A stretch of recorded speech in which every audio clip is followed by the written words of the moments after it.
మా గురు బాలుగారి యొక్క సలహా మేరకు పాడుతా తీగ పాడుతా తీగ కన్నా ముందు ఒకానొక టైంలో కాళిదాస కళానికేతన్ అని చెప్పేసి ఒక సంస్థ వారు ఎక్కడ మన నెల్లూరులో గూడూరు అనే ప్లేస్లో కాళిదాస కళానికేతన్ ఒక సంస్థ వారు 50 years కంప్లీట్ చేసుకున్న సమయంలో ఒక పాటల పోటీ పెట్టారు. అక్కడికి వెళ్ళి నేను పాటల పోటీలో పాల్గొనగానే అందులో విన్ అయ్యాను. ఆ రోజు మార్నింగ్ ఈ పాటల పోటీ కాంపిటీషన్స్ అన్ని కంప్లీట్ అయ్యాయి. ఈవినింగ్ బాలు గారు వచ్చి ప్రైజ్ ఇస్తారనమాట. 2009 ఆ టైంలో ఫస్ట్ టైం బాలు గారిని అదే చూడటం నేను. బాలు గారు వచ్చారు, ప్రైజ్ ఇచ్చేసి ఏం పాట పాడాను అడిగితే, సార్ నేను నీతోనే ఆగిన సంగీతం పాడాను సార్ అని చెప్పాను. అది రుద్రవీణ సినిమాలో. అవునా పాడావా, అయితే ఒకసారి నాకు పాట పాడి వినిపిస్తావా అని చెప్పాను. అక్కడ స్టేజ్ పైన పాడాను. పాడితే ఆలాపు కావచ్చు, పాట కావచ్చు, నీట్గా పాడంగానే మ్యూజిక్ ఎక్కడ నేర్చుకున్నావయ్యా అన్నాడు. గురుగారు ఎక్కడ నేర్చుకోలేదు, నాకు మీరే గురువు, మీ ఫోటో ముందు పెట్టుకుని సాధన చేసామనండి, మీరే నాకు దైవం అని చెప్పాను. అనగానే ఇంకా ఆయన నన్ను దగ్గరికి ఇలా లాక్కొని ఈ అబ్బాయిని చూస్తుంటే, అప్పటికి బాలుగారు ఇండస్ట్రీకి వచ్చి 40 years అవుతుంది. ఈ అబ్బాయిని చూస్తుంటే నాకు 40 ఏళ్ల క్రితం నన్ను నేను చూసుకున్నట్టు ఫీల్ అవుతున్నాను. ఇలాగే పాట మీద ప్రేమ ఉండేది నాకు, ఇలాగే పాట అంటే ప్రాణం, పిచ్చి, వీటన్నిటితో నా జీవితం మమేకం అయిపోయింది. ఈ అబ్బాయి కూడా నాకు అలాగే కనిపిస్తున్నాడు. 40 ఏళ్ల క్రితం నన్ను నేను చూసుకుంటున్నాను ఈ అబ్బాయిలో. బాబు నువ్వు గాను మ్యూజిక్గా నేర్చుకున్నావు అంటే I could see a bright future in your life, try చేయి మంచిగా అని చెప్పి అన్నారు అన్నమాట. నేను ఎంత అండి పరమాణువు కూడా ధూళి లాంటి వాడిని ఆయన చూసినటువంటి సింగర్స్లో. అటువంటి ఆయన నా నంబర్ తీసుకొని మరుసటి రోజు నాకు ఫోన్ చేసి ఒక 10-15 నిమిషాలు మాట్లాడారు అనమాట. నేను ఆయన మాట్లాడుతూ ఉంటే నాకు గొంతు మామూలుగా పట్టేస్తుంది అనమాట, ఇక్కడ మాటలు బయటికి ఎక్కిళ్ళు వస్తున్నాయి అనమాట. అంటే అదొక రకమైన ఎమోషన్ అనమాట. అంటే నేను ఇంతగా ప్రేమించినటువంటి గాయకుడిని, అంతలా ఆరాధించినటువంటి గాయకుడు నాకు ఫోన్లో నాతో మాట్లాడుతున్నారు.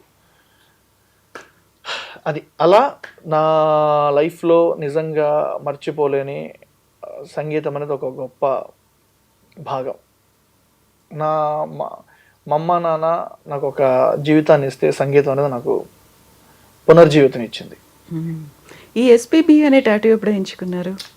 ఇది గురుగారు పరమపదించిన తర్వాత వారు కాలం చేశాక నాకు ఎప్పటి నుంచో వేయించుకోవాలని ఉంది, కానీ సరైన సమయం దొరకలేదు నాకు. బాలుగారు కాలం చేసిన వెంటనే నేను అక్కడికి వెళ్ళాలనుకున్నాను గురుగారిని చూడడానికి. కానీ ఆ టైంలో అసలు మొత్తం ఆల్ ట్రాన్స్పోర్ట్ అంతా కంప్లీట్ బంద్ అయిపోయింది. ఆయన చూడాలి దగ్గర, టీవీలో చూస్తుంటేమో తట్టుకోలేకపోతున్నా, అంటే సరిపోవడం లేదు అది. ఇంకా అలా కాదు, అంతా అయిపోయిన తర్వాత 1 month గ్యాప్ తర్వాత మళ్ళీ నేను లాక్డౌన్ అంతా తీసేసిన వెంటనే వెళ్ళిపోయి మొత్తం ఆ పరిసరాలను ఒక వీడియో చేసి బాలుగారి సమాధి అదంతా కూడా ఒక వీడియో చేసి ఆ రోజు బాలుగారి ముందు నమస్కరించి ఆయనకి సంబంధించిన పాటలన్నీ ఆయన ముందు పాడి, అది యూట్యూబ్లో కూడా చాలా చాలా పాపులర్ అయింది ఆ వీడియో. ఎక్కడో నైజీరియన్ బాలుగారి అభిమాని కూడా నాకు మెయిల్ పెట్టాడు అనమాట. నేను బాలుగారిని చూడగలిగాను మీ వల్ల, thank you very much brother అని చెప్పి పెట్టాడు అనమాట. ఒక నైజీరియన్ బాలుగారి పాటలను అభిమానించేటువంటి గాయకుడు అభిమానం అనమాట. సో అలాగా బాలుగారిని ఇష్టపడిన ఆ పని చేసిన తర్వాత వచ్చిన వెంటనే గురుగారు మీరు నాతోనే ఉండాలి, నాతో లోపలికి వెళ్ళిపోవాలి అని చెప్పి ఇలా పర్మనెంట్ టాటూ అనమాట. ఎప్పుడు పాడుతున్నా గానీ అలా ఉంటుంది అనమాట. అది నాకు బలం, నా ఈ హ్యాండ్తో పట్టుకుంటాను కదా నేను మైక్, సో నాకు బలం ఆయనే అనమాట. మీతో పాటుగా ఎప్పటికీ అంతే ట్రావెల్ చేస్తూ ఉంటున్నారు. అండ్ మీతో పాటుగా హనుమంతుడు కూడా ఉన్నట్టున్నాడు. Yeah, I'm a great devotee of Hanuma. చాలా ఇష్టం హనుమంతుల వారంటే నాకు. నేను ఏ షోలో ఎనర్జెటిక్ గా పర్ఫామ్ చేస్తున్నానంటే నా గుండెల మీద ఆయన ఉంటారనమాట. ఎప్పుడు ఆయన నుండి నన్ను పాడరా నీ దమ్మంతా నేను ఇస్తూ ఉంటాను అంటారు అనమాట. నాకు అదొక నమ్మకం ఆయన అంటే నాకు బాగా. సో ప్రవీణ్ కుమార్ కొప్పోలు, పాడుతా తీయగా, ఆ తర్వాత సూపర్ సింగర్స్, ఇవన్నీ తర్వాత మీ అటైర్ చూస్తే మీరు పాడుతున్నవేమో అన్ని తెలుగు పద్యాలు, అవి కూడా చాలా చాలా చాలా పాతవి, శతాబ్దాల వెనకాల ఉన్నటువంటి పాటలు పద్యాలు అన్నీ పాడుతున్నాడు. ఈ అటైర్తో ఎలా అసలు అక్కడ? అంటే నాకు అసలు అంటే మనం కొన్ని సందర్భాల్లో మనం చేసే పనికి మన డ్రెస్కి ఏం అవసరం లేదు అనిపిస్తుంది నాకు. నేను ఆమె మోడర్న్ సొసైటీలో బ్రతుకున్నటువంటి ఆమె ఒక మోడర్న్ కల్చర్ని అబ్జర్వ్ చేసుకున్నటువంటి వ్యక్తిని నేను. కాకపోతే ఏంటంటే మనం ఎంత మోడర్న్ సొసైటీలో ఉన్నా కూడా మన వెనక మూలాలు మర్చిపోకూడదని ఒక్క తాపత్రయం అంతే. సో ఆ తాపత్రయంతో ఈ పద్యాలు ఇవన్నీ పాడాలి, జనాలకి వినిపించాలి అని చెప్పేసి అనుకుంటూ ఉంటారు. చాలా మంది అంటూ ఉంటారు, అరే నువ్వు నీ డ్రెస్సులు చూడబోతే రాకింగ్ స్టైల్లో జిల్ జిల్ జిగేల్ అంటూ ఉంటావు, బైక్ పట్టుకుని పద్యం పాడతావు అంటే అవును. అంటే ఇప్పుడు ప్రోగ్రామ్ అంతా మనం పద్యాలు పాడడం కష్టం అవుద్ది. మధ్యలో ఖచ్చితంగా ఒక మంచి చక్కటి పద్యం, అందరూ బాగా ఎంజాయ్ చేసే పద్యం పాడాలని కోరుకుంటాను డెఫినెట్ గా. ఆ పద్యం పాడే టైంలో మనం వెంటనే డ్రెస్ చేంజ్ చేసుకోవాలి కదా. సో ఖచ్చితంగా అన్ని రకాల పాటల్ని పాడుతూ అన్ని రకాల జానర్స్ ఆడియన్స్ కి వినిపిస్తూ, మధ్యలో ఎవరైనా తెలుగు భాషని ఇష్టపడే వాళ్ళు బాగా ఆ పద్యాల యొక్క ఆ సువాసనని కావాలనుకునే వాళ్ళకి ఆ పద్యం పాడి వినిపిస్తూ ఉంటాం అనమాట. సో తెలుగు పద్యం అనగానే మనకు స్కూళ్ళల్లో ఉండేటువంటి తెలుగు టీచర్స్ మాత్రమే కనిపిస్తూ ఉంటారు. అంతకు మించి పురాతన కాలంలో వచ్చినటువంటి పాత సినిమాల్లో ఉండేటువంటి బడి పంతులు, తెలుగు పంతులు కనిపిస్తూ ఉంటారు, తెలుగు మాస్టర్ కనిపిస్తూ ఉంటారు కదా. సో అక్కడ వైట్ అండ్ వైట్ వేసుకొని పంచే లాల్చీ కట్టుకొని పైన కండు, అదే కదా మీ ఫ్రెండ్స్ కూడా అడుగుతోంది, అలా ట్రై చేశారు ఎప్పుడన్నా?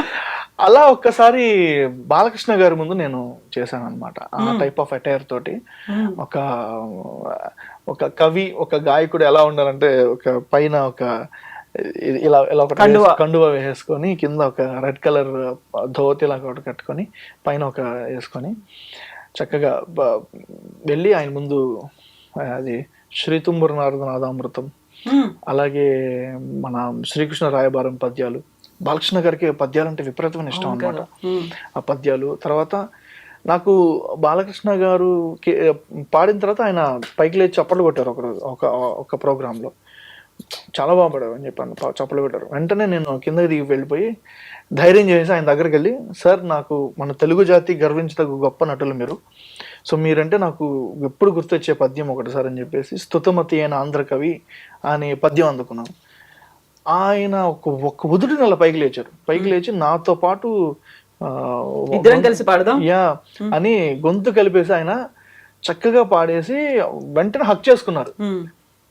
హక్ చేసుకుని అసలు భలే చాలా ఆనందపడ్డాను అనమాట. అరే చాలా మంది బాలకృష్ణ గారి దగ్గరికి వెళ్ళాలంటే కొంచెం భయపడతారు, అంటే చాలా స్ట్రిక్ట్ గా ఉంటారు. అటువంటిది ఆయన అవును, అటువంటి వ్యక్తి దగ్గర తీసుకొని చాలా బాగా పాడాను ఆయన అని చెప్పేసి ఇలా తట్టి పంపించారు అనమాట. అది నిజంగా ఎప్పటికీ మర్చిపోలేను నేను. హెడ్స్ ఆఫ్ టు బాలకృష్ణ గారు.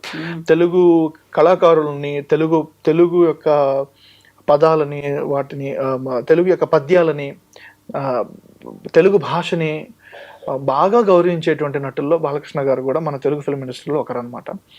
ఆ రోజు స్టేజ్ పైన కూడా ఆయన తెలుగు పద్యాలను అద్భుతంగా ఆలపిస్తూ, తర్వాత ఎన్టీ రామారావు గారికి సంబంధించిన పద్యాలను అద్భుతంగా ఆలపించారు అనమాట. అది నిజంగా మర్చిపోలేనటువంటి సందర్భం నాకు ఆ రోజు. ఫస్ట్ బాలకృష్ణ గారి ముందు పాడినటువంటి శ్రీ తుంబుర నారద నాదామృతం ఒకసారి. శ్రీ తుంబుర నారద నాదామృతం, శ్రీ తుంబుర నారద నాదామృతం, స్వర రాగ రస భావతాళాన్వితం, సంగీతామృతపానం ఇది స్వరసుర జగతి సోపానం, శివుని రూపాలు భువికి దీపాలు, స్వరం పదం ఇహం పరం కలిసిన శ్రీ తుంబుర నారద నాదామృతం, స్వర రాగ రస భావతాళాన్వితం. చాలా బాగుంది.